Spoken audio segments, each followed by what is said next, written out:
नमस्कार विद्यार्थियों, आपका स्वागत है आपके अपने YouTube channel maths by Sumitra Chaudhary पर। पिछले वीडियो में हमने प्रश्नावली 15.3 के प्रश्न संख्या 7 तक हल किए थे और आज हम हल करेंगे इसके आगे के प्रश्न। जो हमारा प्रश्न संख्या 8 है वो इस प्रकार है। दी गई आकृति में AB व्यास है और AC का मान दे रखा है। AC बराबर 6 सेंटीमीटर, BC बराबर 8 सेंटीमीटर। तो छायांकित भाग का क्षेत्रफल ज्ञात कीजिए। हमें ज्ञात करना है छायांकित भाग का क्षेत्रफल। तो हम किस प्रकार ज्ञात कर सकते हैं? सबसे पहले हम वृत्त के क्षेत्रफल में से अगर त्रिभुज का समकोण त्रिभुज का क्षेत्रफल घटा दे तो हमें छायांकित क्षेत्र का क्षेत्रफल प्राप्त हो जाएगा। तो इसके लिए देखिए, हमारे पास जो वृत्त का क्षेत्रफल है वो सूत्र होता है पाई आर स्क्वायर। तो त्रिज्या हमारे पास नहीं है और यहाँ पर दे रखा है AB, त्रिभुज ABC का व्यास है। तो इसमें समकोण त्रिभुज में सबसे पहले हम AB का मान ज्ञात करेंगे और AB के मान के द्वारा यानी कि व्यास ज्ञात हो जाएगा AB, फिर इसके बाद हम त्रिज्या ज्ञात करेंगे। तो देखिए अब क्या क्या मान हमें दे रखा है। AC बराबर हमारे पास है 6 सेंटीमीटर और BC है हमारे पास 8 सेंटीमीटर। हमें ज्ञात करना है AB। तो त्रिभुज ABC एक समकोण त्रिभुज है। बौधायन प्रमेय के द्वारा AB जो है वो हमारी कौन सी भुजा? कर्ण है, सबसे लंबी भुजा। तो AB स्क्वायर हो जाएगा हमारा, AB स्क्वायर बराबर AC square plus BC square. तो AC का मान हमारे पास क्या है? AC का मान 6, तो 6 का वर्ग और BC का मान हमारे पास 8 का वर्ग। तो AC 6 का वर्ग कितना हो गया? 36 और 8 का वर्ग यानी कि कितना हो गया? 64। तो इस प्रकार से इनका योग किया तो कितना हो गया? 100। तो ये 100 जो वो किसका है? ये BC स्क्वायर का मान है। तो BC का मान कितना होगा? तो BC का मान हो जाएगा 100 का वर्गमूल यानी कि 10। और 10 क्या इकाई? क्या इकाई हमारी है? सेंटीमीटर। तो BC हमें 10 सेंटीमीटर मिला। तो त्रिज्या कितनी होगी यानी कि AO या OB कितनी होगी? तो हमारी जो त्रिज्या है वो कितनी होगी? व्यास की आधी, D/2 यानी कि BC/2। तो BC का मान हमारे पास कितना है? 10/2 यानी 5 सेंटीमीटर। और हमें अब ज्ञात करना है छायांकित भाग का क्षेत्रफल। तो छायांकित भाग का क्षेत्रफल क्या करें? वृत्त के क्षेत्रफल में से घटाएंगे त्रिभुज का क्षेत्रफल। छायांकित भाग का क्षेत्रफल बराबर वृत्त का क्षेत्रफल माइनस समकोण त्रिभुज का क्षेत्रफल। समकोण त्रिभुज इसको इस प्रकार भी लिख सकते हैं, समकोण त्रिभुज का क्षेत्रफल। अब देखिए वृत्त का जो क्षेत्रफल होता है वो क्या होता है? पाई आर स्क्वायर।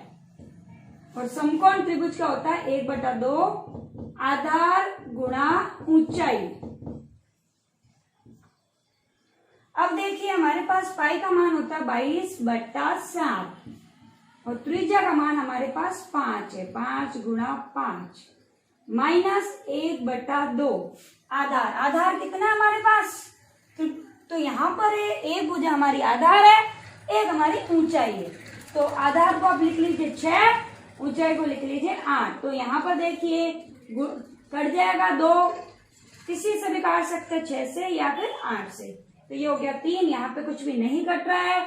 तो ये हो गया 22 गुणा 5 को 5 से किया 25/7 माइनस 8 को 3 से किया कितना हो गया? 24। तो यहाँ पर 25 को हमने किया 22 से गुणा।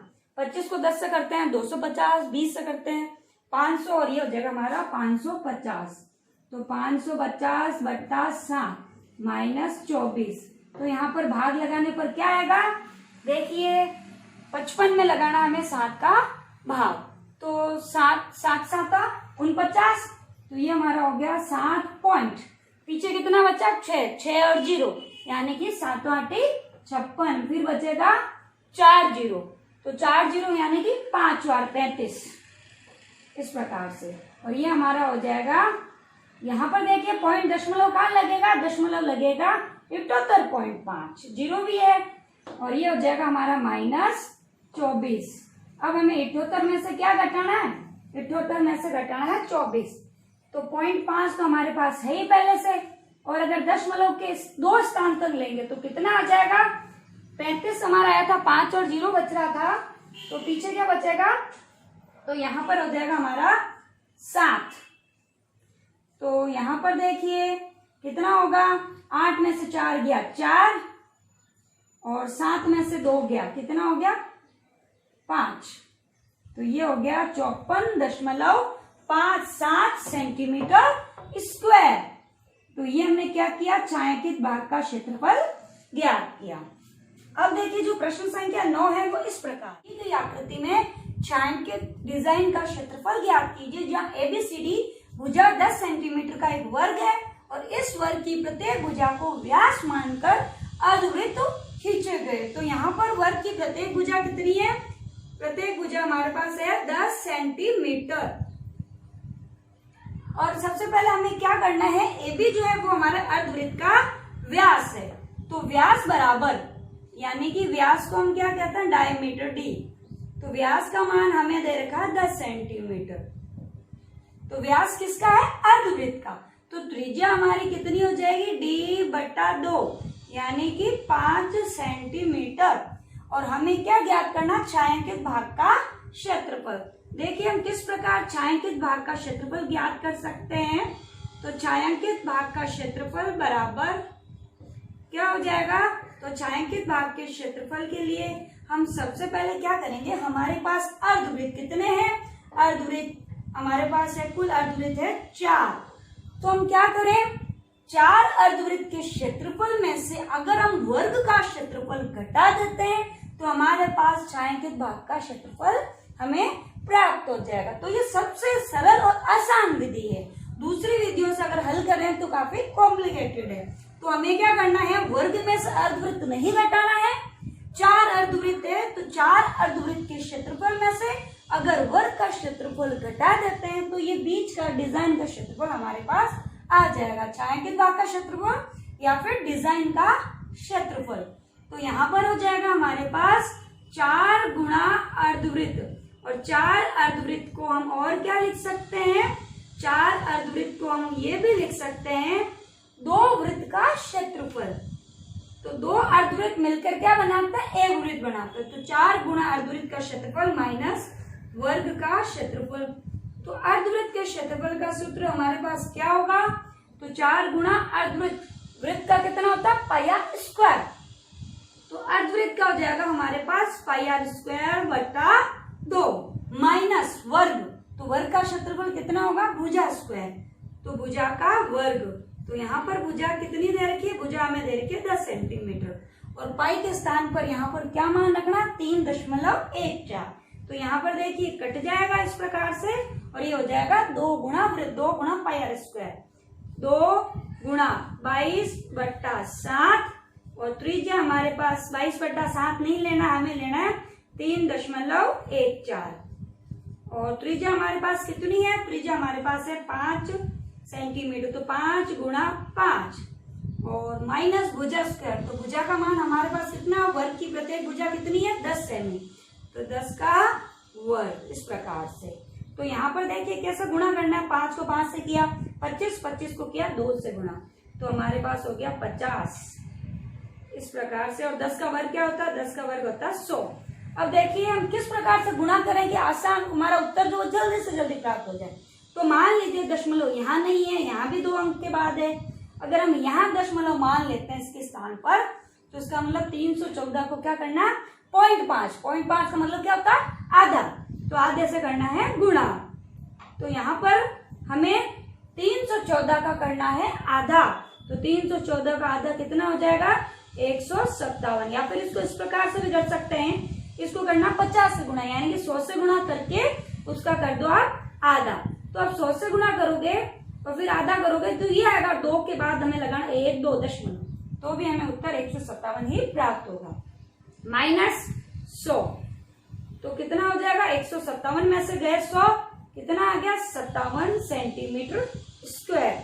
तो इस प्रकार का हमारे पास हमारी पुस्तक में एक और प्रश्न है जो हमारा उदाहरण संख्या 12 है। तो उदाहरण संख्या 12 में भी हमें दिया गया है एक वर्ग, और वर्ग के अंदर दो चतुर्थांश दे रखे हैं हमें। कितने चतुर्थांश दे रखे हैं? 2। तो 2 चतुर्थांशों का जो क्षेत्रफल है उसके जो बीच की डिजाइन है वो हमें करना है ज्ञात इस प्रकार से। तो यहाँ पर हमें 2 चतुर्थांश दे रखे हैं, तो 2 चतुर्थांशों के बीच का क्षेत्रफल कैसे ज्ञात करेंगे? कैसे घटाएंगे हम? 2 गुणा चतुर्थांश का क्षेत्रफल माइनस वर्ग का क्षेत्रफल। उदाहरण संख्या 12 भी इसी प्रकार से। हमारे पास 2 चतुर्थांश है और एक दे रखा वर्ग, और वर्ग की भुजा यहाँ दे रखी है 8 सेमी। तो यहाँ पर क्या करेंगे? 2 चतुर्थांश, यानी कि 1 चतुर्थांश जो होता है वो कितना होता है? पाई आर स्क्वायर बटा 4। तो 2 चतुर्थांश कितने हो जाएंगे? यानी मिलके अर्धवृत्त में से क्या घटाएंगे? वर्ग का क्षेत्रफल। अब देखिए हम बढ़ते हैं इसके प्रश्न संख्या 10 की। आकृति में अर्धवृत्त की त्रिज्या कितनी है? 7 सेमी है, और अर्धवृत्त में बने वृत्त का क्षेत्रफल हमें करना है ज्ञात। तो सबसे पहले हम क्या करेंगे? अर्धवृत्त का जो व्यास होगा वो कितना होगा? वो जो 7 सेंटीमीटर के बराबर होगा। क्यों होगा? क्योंकि ये भी हमारी त्रिज्या है अर्धवृत्त की, जो बड़ा वाला अर्धवृत्त है, और यहाँ पर भी इसमें दे रखी है त्रिज्या। तो इसको मान लेते हैं बिंदु ए तथा बी। तो ए बी का जो मान है वो कितना है? ए पी बराबर है हमारा, किसके बराबर है? ए पी के बराबर है। कितना है? 7 सेंटीमीटर। और त्रिज्या यानी कि त्रिज्या नहीं एओ, जो एओ होगा वो क्या होगा? ए बी का आधा होगा, ए बी का आधा। तो यानी कि 7/2। तो एओ यानी क्या है? ये हमारा त्रिज्या है। त्रिज्या का मान होगा एओ के बराबर, और वो होगा हमारा 7/2। और ये जो 7 है वो क्या है? वो इस अर्धवृत्त में जो वृत्त बना है उसका है डायमीटर, यानी कि व्यास है। तो यहाँ पर ये हो जाएगा व्यास का आधा। तो 7/2 हमारी क्या है? त्रिज्या का मान हमारे है 7/2। हमें ज्ञात करना है अर्धवृत्त में बने वृत्त का क्षेत्रफल। इस वृत्त का क्षेत्रफल ज्ञात करना, तो इसके लिए हमें त्रिज्या चाहिए। त्रिज्या में मिल चुकी है 7/2। इसको हम 3.5 नहीं लिख रहे हैं ताकि काटने में आसानी हो। तो अर्धवृत्त में बने वृत्त का क्षेत्रफल क्या होगा? अर्धवृत्त में बने वृत्त का क्षेत्रफल कितना होगा? तो वो हमारा होगा पाई आर स्क्वायर। तो पाई आर स्क्वायर, और पाई का मान यहाँ पर 22/7 ही हमें लेना है। तो ये हो गया 22/7। त्रिज्या हमारी कितनी है? त्रिज्या है 7/2 गुणा 7/2। 7 से 7 कट गया, ये 2 कट गया हमारा 22 से। कितना आ गया? 11। तो कितना हो गया? 11 को 7 से किया 77/2। 77/2 का मतलब इसको हमें क्या करना? आधा करना। तो कितना हो जाएगा? ये हमारा हो जाएगा 38.5 सेंटीमीटर स्क्वायर। अब देखिए जो प्रश्न संख्या 11 है वो इस प्रकार है। यदि R1 व R2 त्रिज्याओं वाले 2 वृत्तों के परिधियों का योग R त्रिज्या वाले वृत्त के परिधि के बराबर हो, यानी कि हमें क्या दे रखा है? हमें दे रखा है हमारे पास 2 है वृत्त और दोनों की त्रिज्याएं कितनी दे रखी है? एक की है R1 और दूसरे की है हमारे पास R2। तो हमारे पास बता रहे हैं कि एक और वृत्त है और जिसकी त्रिज्या कितनी है? R। तो इनकी जो परिधियों का योग है R1 और R2 किसके बराबर है? R त्रिज्या वाले वृत्त के परिधि के बराबर। तो परिधि का मतलब क्या होता है? पूरा चक्कर लगाना। तो हमारे पास वृत्त की परिधि का सूत्र क्या होता है? 2πr। तो प्रश्न के अनुसार इन दोनों वृत्तों के परिधियों का करना है हमें योग करना। किसके बराबर है? जो एक बड़ा वृत्त है उसकी परिधि के बराबर। तो यहाँ पर हम क्या करेंगे?